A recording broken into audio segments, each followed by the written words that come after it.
Buenas noches, es un gusto saludarlos, es un placer estar aquí con ustedes.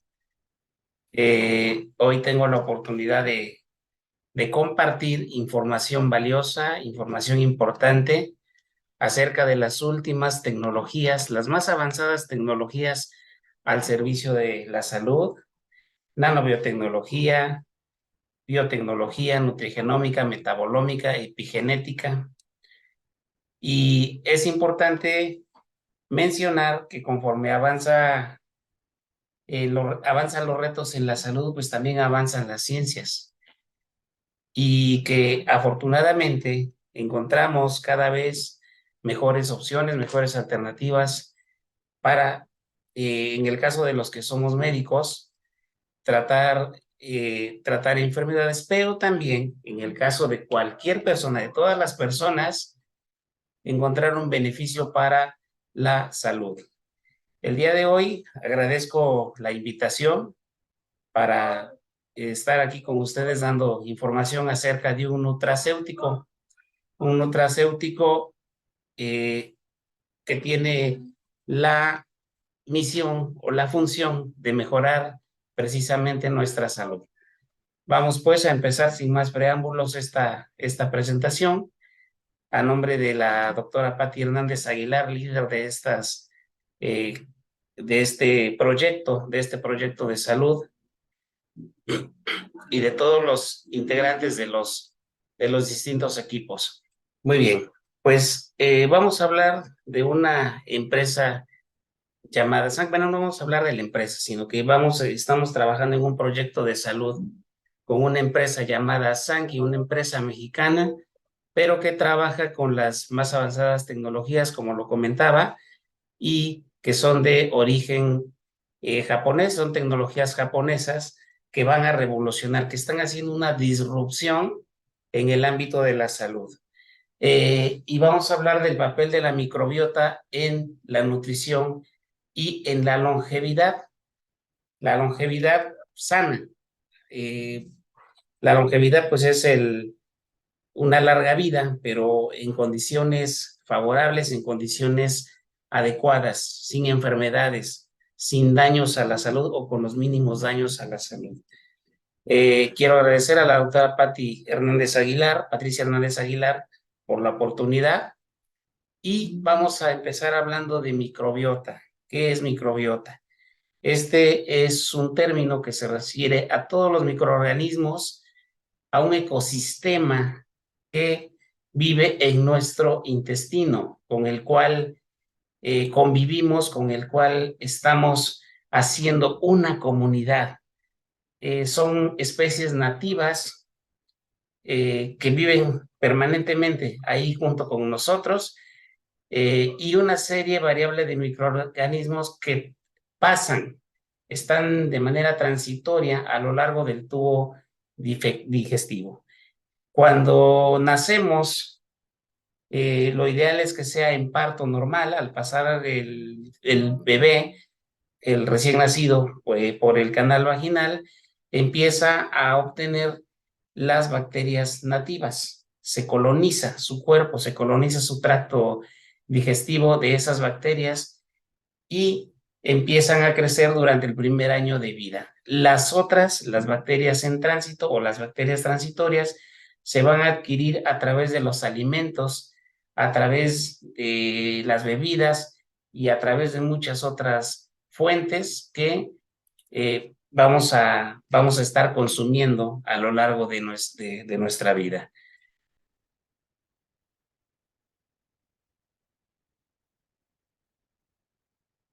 Ahora bien, ¿cuáles son esos microorganismos que viven en contacto con nosotros?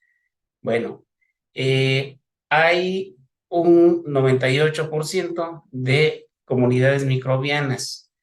Las más comunes, firmicutes, bacteroidetes, que son los grupos mayoritarios, las actinobacterias y las proteobacterias, ¿sí?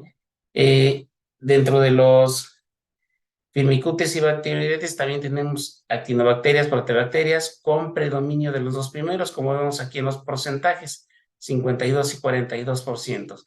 Las anaerobias, o sea, las que no respiran oxígeno, superan a las que son aerobias. Y aquí los predominantes son Bifidobacterium, Eubacterium, Clostridios, Lactobacillus, Fusobacterios y muchos otros cocos gram positivos. ¿Qué hacen estos microorganismos ahí en el intestino? ¿Para qué están? Normalmente, si nosotros hablamos o si hablamos de bacterias en nuestro organismo, generalmente lo asociamos a que nos causan un daño, pero no es así. La microbiota tiene una función. Vivimos en un equilibrio que voy a explicar adelante en una diapositiva más adelante. Esta esta microbiota tiene una función benéfica para nosotros, siempre y cuando mantengamos ese equilibrio. Regulan el metabolismo energético. Los alimentos que consumimos generan energía, se transforman en glucosa en nuestro organismo. Lo que hace la microbiota es ayudar a que absorbamos las cantidades necesarias de esos metabolitos para que la proporción de energía o de glucosa sea la adecuada y no nos cause daño. Es una barrera inmunoreguladora. Ok, esto significa que nos defienden ante los ataques de otro tipo de microorganismos, generalmente adquiridos, ¿sí? Y que nos van a causar daño. Es decir, que nos evitan que tengamos infecciones. Es una barrera de defensa. No dejan pasar a los microorganismos que nos pueden hacer algún daño. Va a aumentar la biodisponibilidad de minerales. Nosotros necesitamos minerales esenciales, muchos, magnesio, manganeso, cobre, zinc, selenio, en fin, muchos otros microorganismos, muchos otros minerales, y esos van en los alimentos. Estos minerales podemos tener deficiencia en su absorción y la microbiota va a ayudar a desglosar, a liberar estos minerales de los alimentos para que puedan ser absorbidos por nuestro organismo y ser aprovechado en todas las funciones fisiológicas que vamos a tener. Va a estar eh, teniendo una función muy importante en el metabolismo de los nutrientes. Así es, nosotros consumimos el alimento. Ahí en el intestino esta microbiota también va a comer y va a procesar para que se liberen los nutrientes o metabolitos correctos que van a nutrir todas nuestras células. Cuando ocurre una modificación del tipo o localización de esta microbiota, lo que va a pasar es que vamos a tener un desequilibrio que se llama disbiosis. Y este desequilibrio va a ocasionar el que empiecen a aparecer las enfermedades. Hay que comprender que el 90% de nuestras células en número son microbios benéficos, es decir, nos van a defender de las enfermedades, nos van a proteger por el equilibrio o la simbiosis que vamos a estar compartiendo. Ahora, lo contrario de la simbiosis se llama disbiosis, es el desequilibrio y es una alteración en la estructura de esta comunidad del microbioma intestinal que resulta anormal frente a lo que consideramos que es una microbiota sana y diversa. Va a haber un desequilibrio. Van a predominar más unos que otros. Generalmente los transitorios aumentan su población más que los nativos, ¿sí? ¿Y esto qué nos va a ocasionar? Nos va a ocasionar que empiecen a aparecer diversas enfermedades como las cardiometabólicas, hipertensión, aterosclerosis, intestinales, enfermedad de Crohn, colitis ulcerativa, enfermedades hepáticas, cirrosis, hepatitis, daño renal crónico, alteraciones o desórdenes cerebrales como Parkinson, Alzheimer, depresión, eh, las metabólicas, diabetes tipo 1, tipo 2, diabetes gestacional, A nivel respiratorio también tenemos microbiota, también tenemos un microbioma interesante y el equilibrio la simbiosis cuando se ve afectada, pues nos va a ocasionar enfermedades inflamatorias como asma o bronquitis.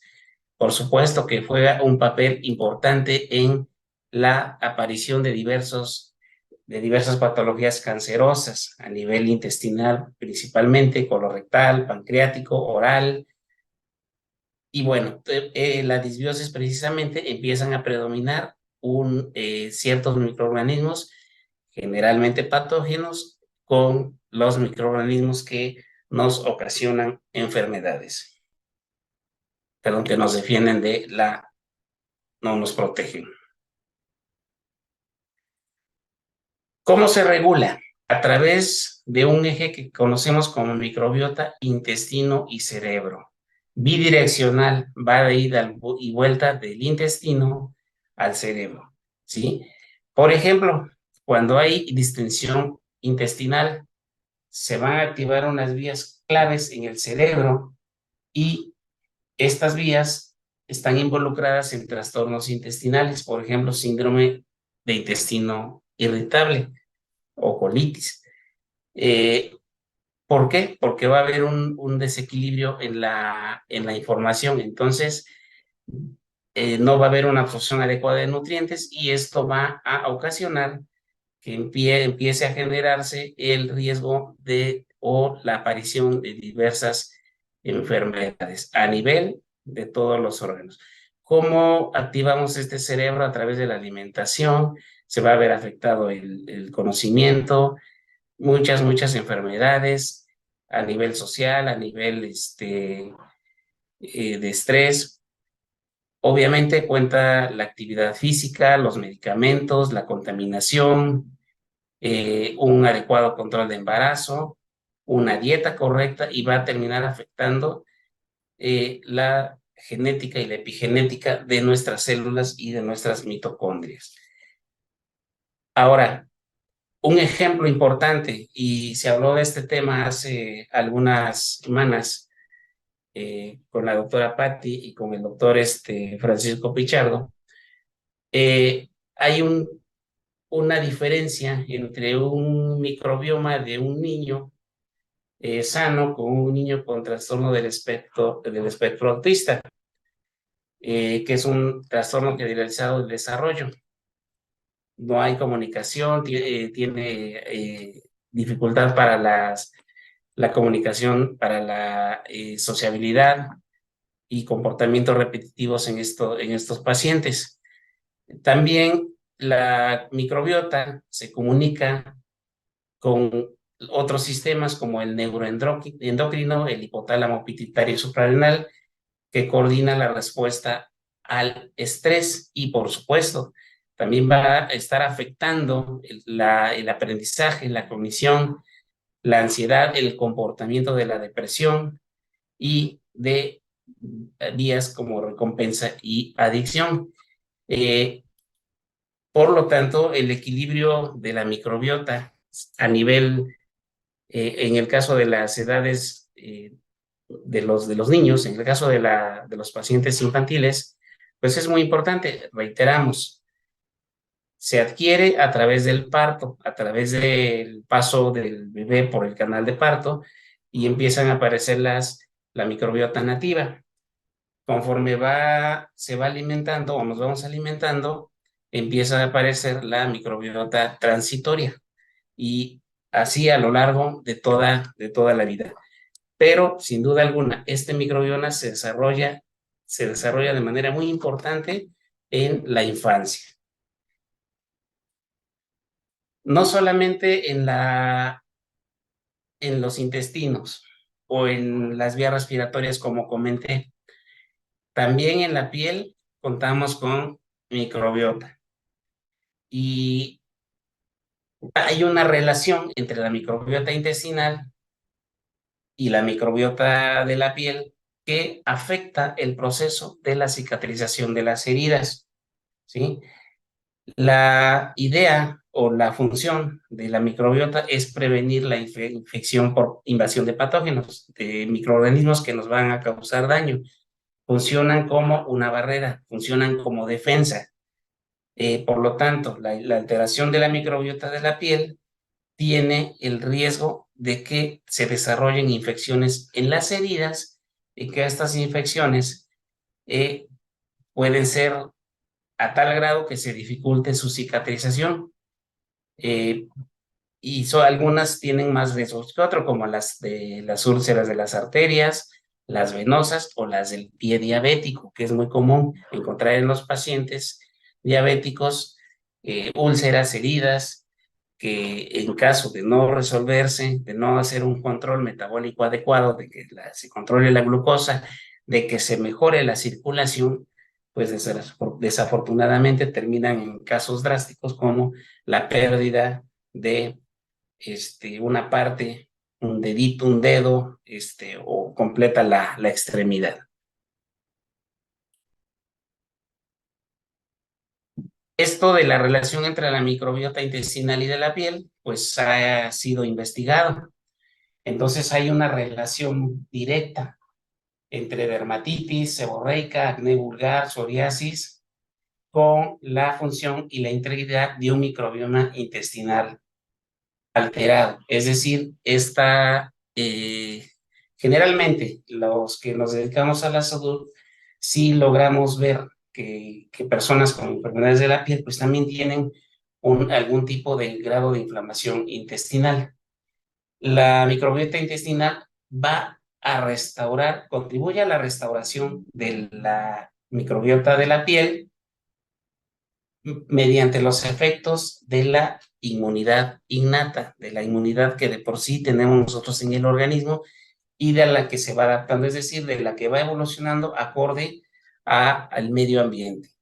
Por lo tanto, se generó un concepto eje intestino-piel.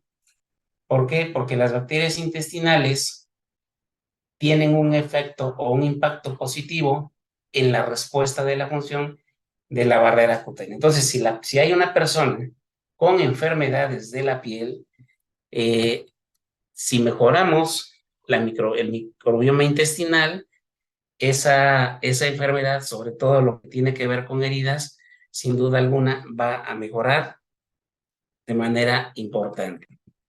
La microbiota intestinal lo que hace es afecta o regula el sistema inmunitario, nuestro sistema propio de defensas, como por ejemplo la migración de neutrófilos que afecta la diferenciación de otras células de defensa que son los linfocitos T y, linfocitos T colaboradores y reguladores. Y esto va a la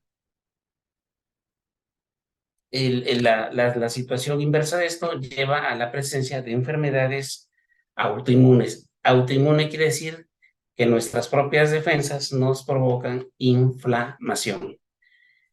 Ahora, hay un proyecto de microbiota a gran escala, es decir, a nivel global, proyecto flamenco belga de flora intestinal.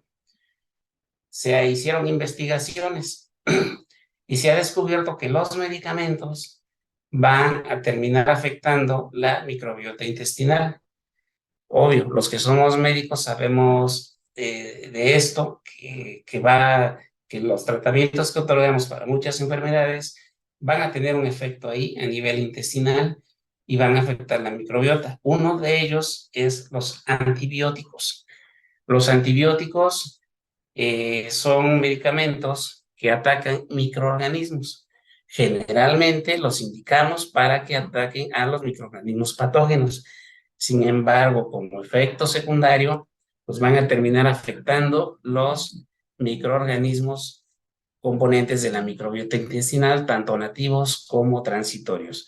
¿Qué otros medicamentos?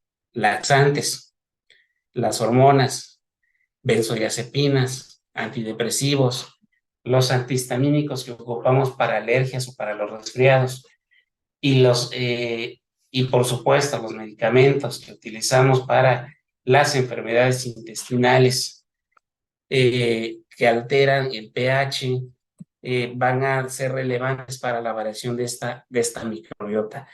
Por ejemplo, también en los tratamientos de gastritis con los medicamentos inhibidores de la bomba de protones, o en el caso del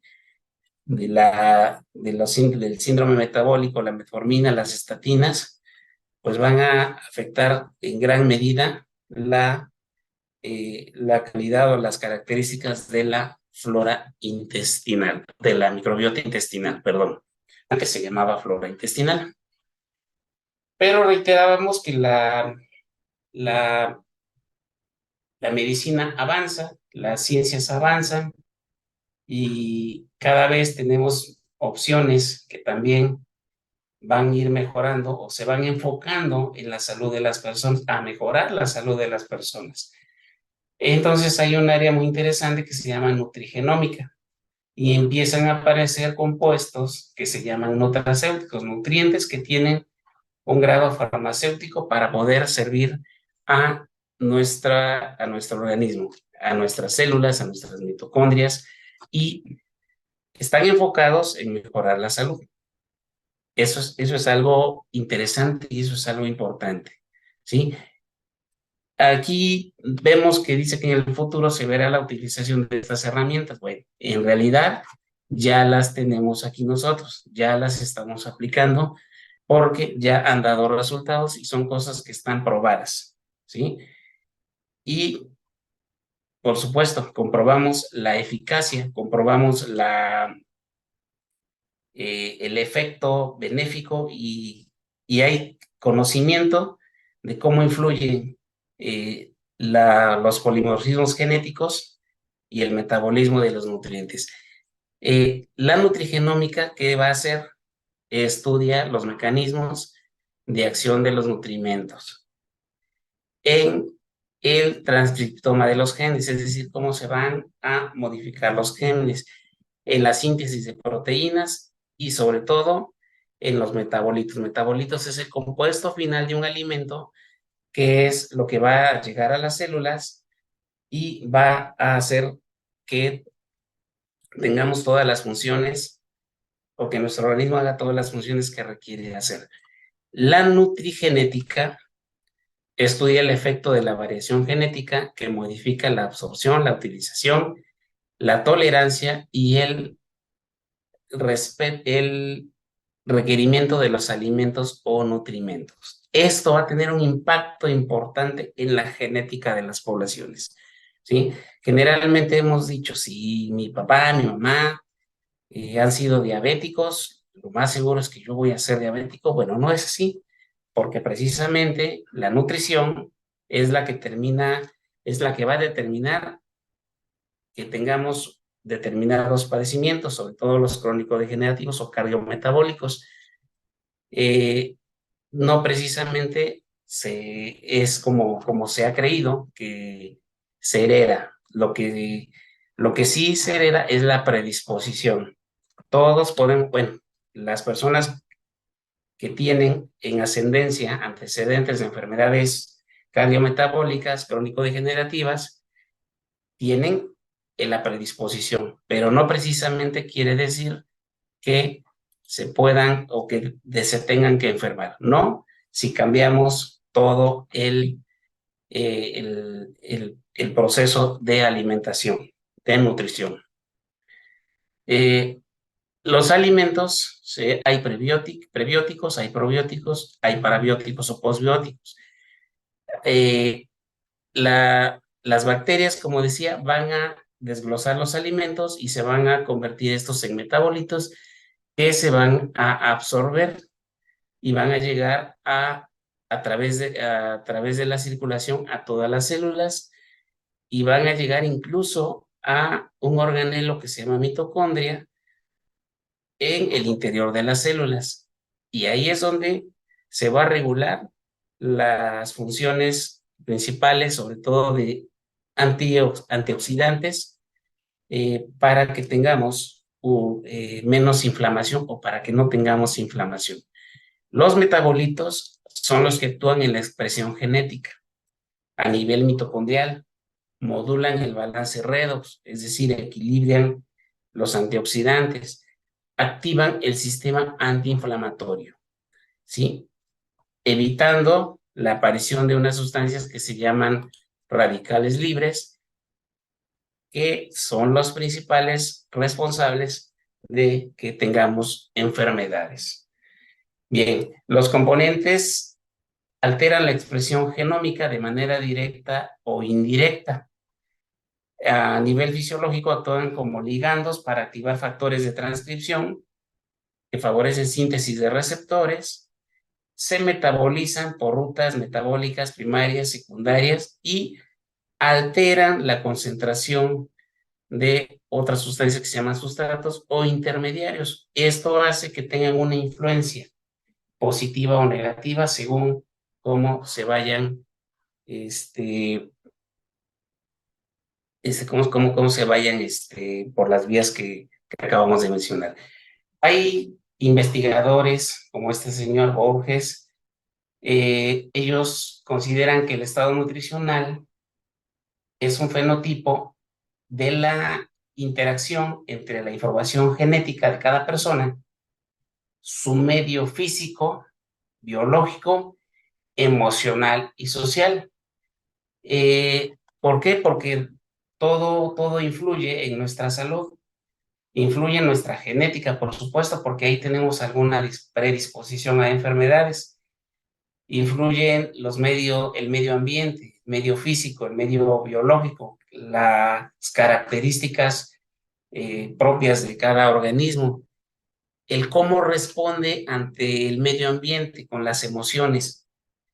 Muchas personas son las emociones las que las llevan a un padecimiento, a una enfermedad, y por supuesto el ámbito social, cómo interactuamos con las demás personas, cómo interactuamos en nuestra comunidad, eso va a contribuir a el estado nutricional. O todo debe de estar en equilibrio, eso se llama homeostasis. Y aquí entran en juego, por ejemplo, la alimentación o la dieta, y reiteramos, la dieta influye, tiene una incidencia directa en muchas enfermedades, sobre todo las cardiometabólicas o crónicas, y los alimentos tienen sustancias activas, biológicamente activas, que pueden ser un potencial benéfico. Y muchos otros casos pueden ser incluso tener un potencial para lo contrario, para perjudicarnos. De esta manera, la salud o la enfermedad depende de la interacción entre la genética, del medio ambiente, lo que va a dar lugar a el fenotipo y a la predisposición de las enfermedades que podamos tener. Bien, ¿qué tenemos que saber? ¿Qué tenemos que reconocer? Los microbios son parte de nuestro organismo, ahí viven, ¿sí? Hay muchas tendencias o ha habido muchas tendencias, por ejemplo, con las medidas de higiene, en exceso, pues van a terminar afectándonos, van a terminar dejándonos sin defensas, o los tratamientos con el abuso y abuso de antibióticos, sobre todo el abuso de antibióticos cuando no se requiere usar, van a afectar importantemente este microbioma, ¿sí? Y nos van a dejar desprotegidos. Tenemos 10 veces más bacterias que células humanas. Y el microbioma es indispensable para el correcto crecimiento corporal, para el desarrollo de nuestro sistema inmunológico y para la nutrición, ¿sí? Uh, un ejemplo de la alteración de de este equilibrio, es, por ejemplo, la aparición del hígado graso no alcohólico, de enfermedades intestinales como la enfermedad celíaca o el síndrome de intestino irritable por la inflamación que genera este desequilibrio. ¿Cómo corregimos esa disbiosis? ¿Cómo corregimos ese desequilibrio? ¿O cómo equilibramos correctamente esta microbiota? ¿Cómo la restablecemos? Bueno, Precisamente, todo tratamiento debe estar orientado en restablecer esa microbiota. Y hay diferentes estrategias y herramientas para lograrlo. Y por supuesto, el importante es una alimentación adecuada. Alimentación adecuada significa lo que debemos de comer en cantidad, en calidad y en horario, por supuesto. Entonces, hay muchas opciones: dieta a base de probióticos, prebióticos, posbióticos.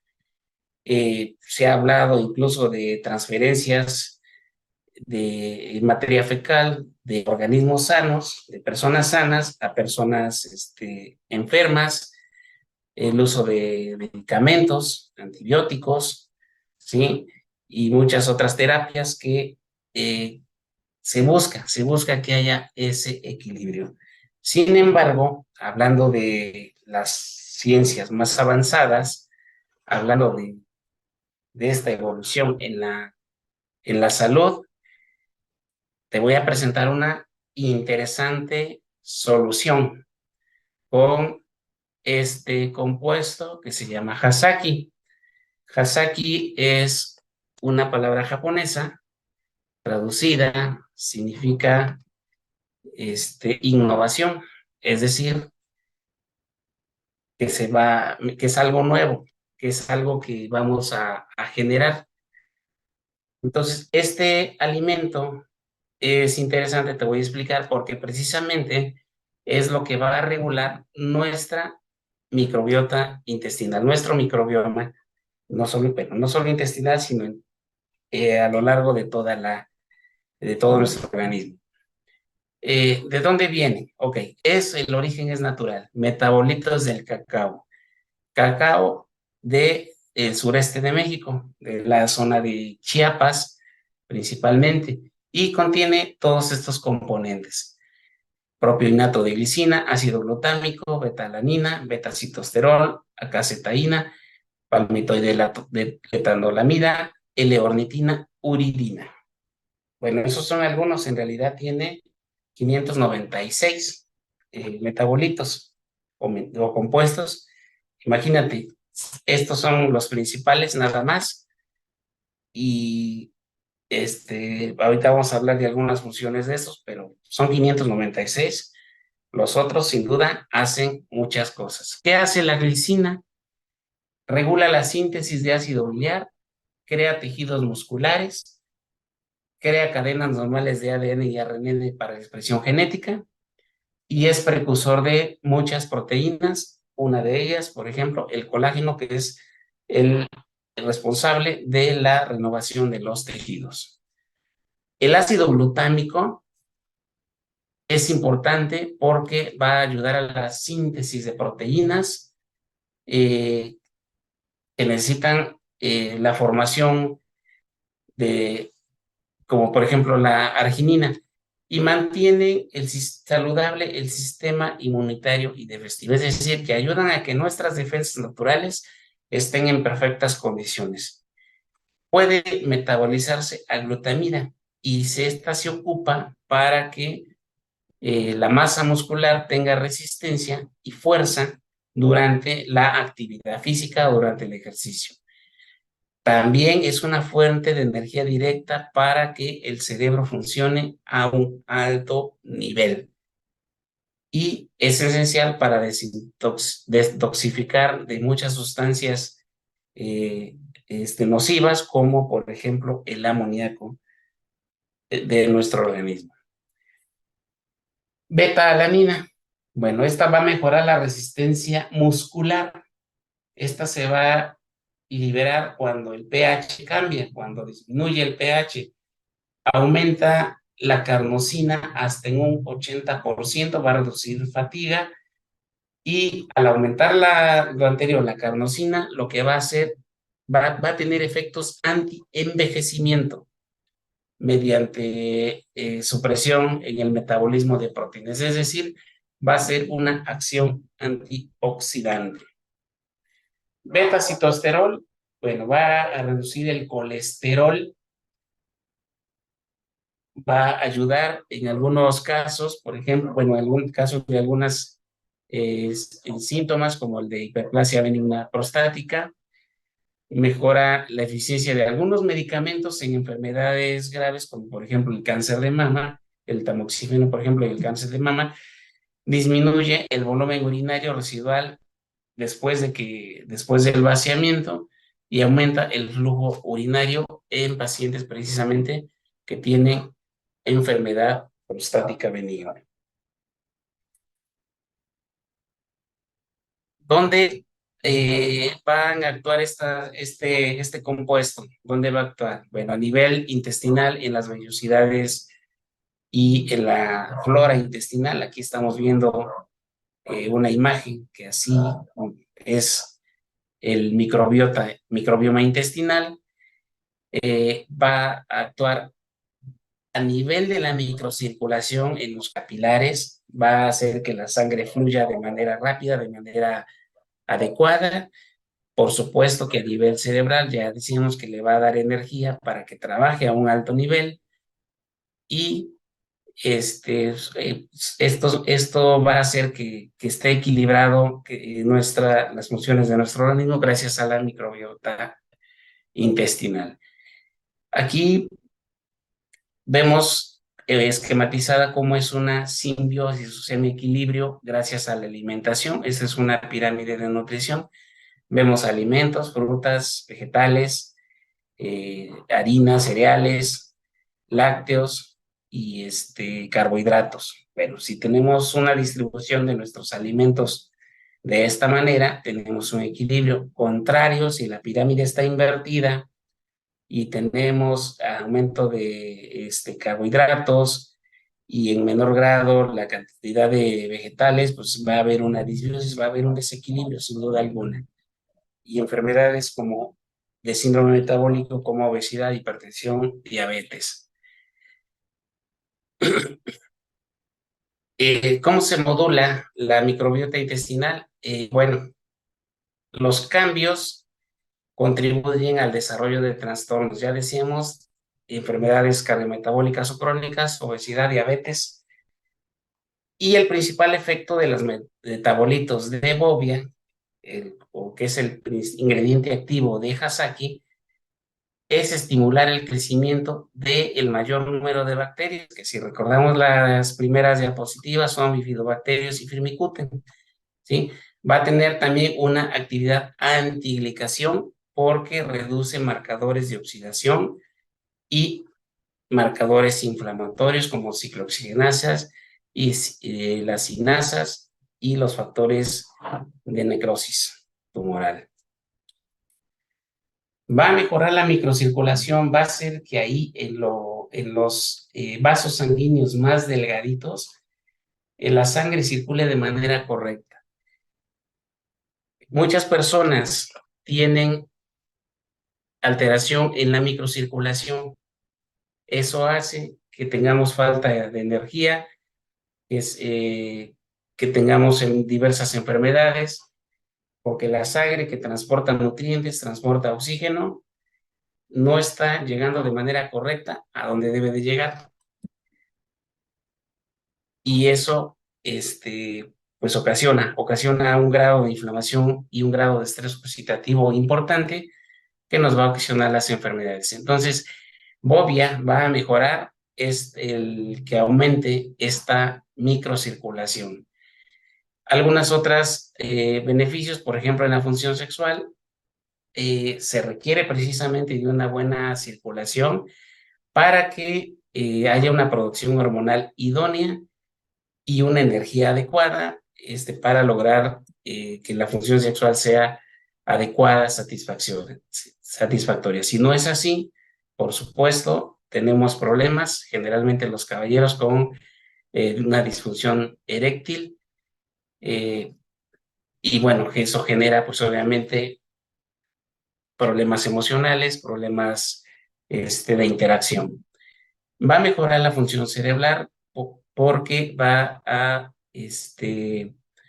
participar aquí el ácido glutámico, que es precursor de la síntesis del glutamato, que es un neurotransmisor. Este neurotransmisor es deficiente en enfermedades como Parkinson, Alzheimer, esclerosis lateral amiotrófica, en el trastorno de déficit de atención e hiperactividad y en el espectro autista. ¿Qué otras funciones tiene Hasaki? Aumenta la absorción de proteína, tiene un efecto antiinflamatorio, tiene un efecto sobre la saciedad, va a disminuir la lipogénesis, la producción de grasa dentro del organismo y mejora el metabolismo de la glucosa. Esto evitando el aumento de la glucosa en sangre, de la glucosa en tejidos, por tanto, un equilibrio en el metabolismo y una energía adecuada. Nutre y fortalece a la microbiota gracias a 596, ya les había comentado esto, 596 metabolitos diferentes provenientes del cacao. Los que mencionamos son los principales. Mejora la absorción de proteína en 20%, aumenta la oxidación de grasa y da energía a los trillones de mitocondrias. La mitocondria viene dentro de la célula y ahí se hace una reacción que se llama ciclo de Krebs, y esa es de donde nosotros obtenemos la energía a través de una sustancia que se llama ATP para poder realizar todas nuestras funciones. Es decir, la mitocondria es como la pila, es la batería de nosotros, y Hasaki va a proporcionar energía a trillones. El 70% de nuestro peso corporal está compuesto de estos organelitos que se llaman mitocondrias. ¿Cómo lo vamos a consumir? Como sustituto de un alimento, normalmente por la mañana. Es una buena opción, ¿sí? Para aquellas personas que tienen el pretexto de que se salen corriendo y no les da tiempo de desayunar, ¿sí? Es una buena opción porque precisamente les va a proveer energía, va a proveer de nutrientes esenciales, de metabolitos para que hagan la función. Y se puede también tomar en la noche como merienda, ¿sí? Dentro de la bolsa viene una medida, un recipiente pequeño medidor, se diluye en 2 medidas en 240 mililitros de agua y se toma de manera inmediata una vez que esté preparado. Hechos y no palabras. Este compuesto lo podemos revisar en la literatura médica. En el Diccionario de Especialidades Farmacéuticas, PLM o Vademecum.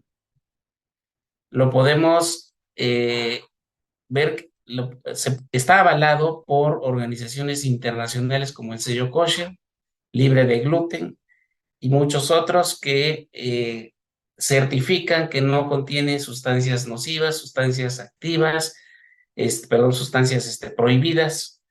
Se usa, decía yo que el enfoque es para la salud, es el enfoque de la salud. Funciona extraordinariamente para tratar enfermedades, pero ayuda a que las personas se mantengan sanas e incluso ayuda a que deportistas de alto rendimiento pues puedan realizar su actividad y no tienen, por ejemplo, algún riesgo con el dopaje en las competencias, porque no contiene ninguna sustancia que pueda contener algo prohibido dentro de los reglamentos deportivos.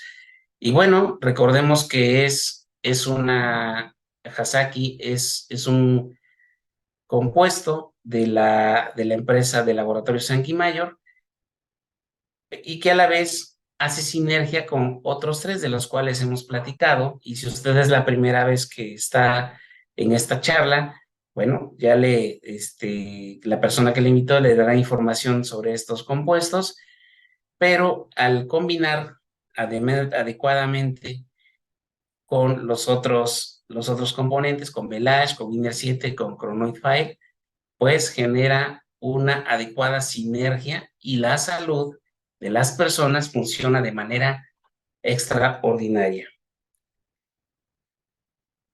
Tu vida nos importa, nos preocupa la nutrición celular. Eso es lo que te estamos ofreciendo. Es un superalimento.